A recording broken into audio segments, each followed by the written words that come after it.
তো hello guys, আজকে কাজ হয়নি তো ভাবলাম আজকে একটু গঙ্গায় যাব মাছ ধরতে। তারপর বেরিয়ে পড়লাম আমি আর দাদা বাইকটা নিয়ে। যেতে যেতে প্রকৃতির দৃশ্যগুলো খুব সুন্দর লাগছিল। তারপর দেখতে দেখতে চলে আসলাম গঙ্গায়। আর এখানে আসতে হলে তোমাদের শিমুরালি স্টেশনের টিকিট কাউন্টার থেকে 1 মিনিটের হাঁটা পথ অটো স্ট্যান্ড, ওখানে গিয়ে বলতে হবে শিবতলা ঘাট যাব।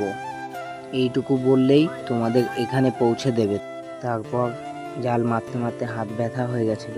তারপর দাদাকে বললাম তুই কিছুক্ষণ জাল মার, তারপর না হয় বাড়ি চলে যাব। কিন্তু মাছ হচ্ছিল না, তাই বললাম চ দাদা বাড়ি চ, আর ধরতে হবে না। তারপর বাড়ি চলে আসলাম। তারপর স্নান খাওয়া সেরে একটা গভীর ঘুম দিয়ে নিলাম। তারপর ঘুম থেকে উঠে চলে আসলাম মাঠে। তারপর চলে গেলাম কাকির দোকানে চা খেতে। ভাই তো খুব খুশি, ওর ভিডিও বানাচ্ছিলাম বলে। আজকে